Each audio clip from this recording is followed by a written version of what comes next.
April 1 నుండి కొత్త పెన్షన్ల మంజూరు. పూర్తి వివరాలు. ఏపీ న్యూ పెన్షన్స్ పై ఆంధ్రప్రదేశ్ ప్రభుత్వం కీలక నిర్ణయం తీసుకునే దిశగా అడుగులు వేస్తుంది. సుదీర్ఘకాలంగా పెండింగ్లో ఉన్నటువంటి కొత్త వృద్ధాప్య, వితంతు, దివ్యాంగ పెన్షన్ల మంజూరు ప్రక్రియ త్వరలో ప్రారంభమయ్యే అవకాశం ఉంది. ముఖ్యంగా ఏప్రిల్ 1వ తేదీ నుండి ఏపీ న్యూ పెన్షన్స్ అమలు దిశగా ప్రభుత్వం కసరత్తు చేస్తున్నట్లు సమాచారం.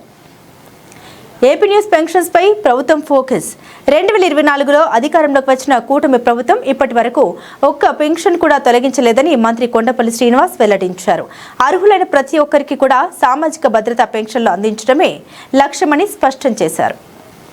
గత ప్రభుత్వ కాలంలో నిలిపివేసిన స్పౌజ్ కేటగిరీ పెన్షన్ విధానాన్ని పునరుద్ధరించినట్లు ప్రభుత్వం తెలిపింది.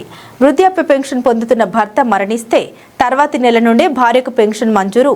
ప్రస్తుతం 2.5 లక్షల మందికి లబ్ధి. దివ్యాంగ పెన్షన్లో రీవెరిఫికేషన్. ఏపీ న్యూ పెన్షన్స్ అమల్లో భాగంగా దివ్యాంగుల పెన్షన్స్లో అనర్హులను గుర్తించే ప్రక్రియ అనేది కొనసాగుతుంది. ఇప్పటి వరకు 1.40 లక్షల మంది అనర్హులుగా గుర్తించినట్లు ప్రభుత్వం తెలిపింది. అర్హులైన వారికి మాత్రమే లబ్ధి పొందేలా చర్యలను తీసుకుంటున్నారు. ఏపీ కొత్త పెన్షన్ల కోసం దరఖాస్తు ఎలా చేయాలి? త్వరలోనే ప్రభుత్వం అధికారిక ప్రకటన విడుదల చేసే అవకాశం ఉంది. దరఖాస్తు విధానం.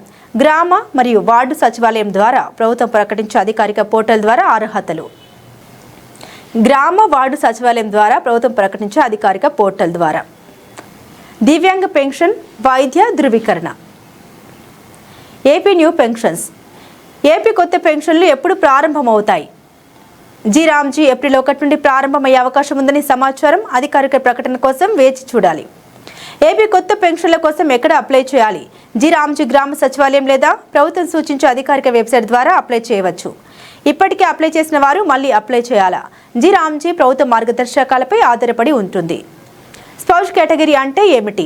రామ్జీ భర్త మరణించిన తర్వాత భార్యకు పెన్షన్ కొనసాగించడాన్ని స్పౌజ్ కేటగిరీ అంటారు. దివ్యాంగుల రీవెరిఫికేషన్ ఎందుకు? రామ్జీ అనర్హులను తొలగించి నిజమైన లబ్ధిదారులకు మాత్రమే పెన్షన్ అందించేందుకు.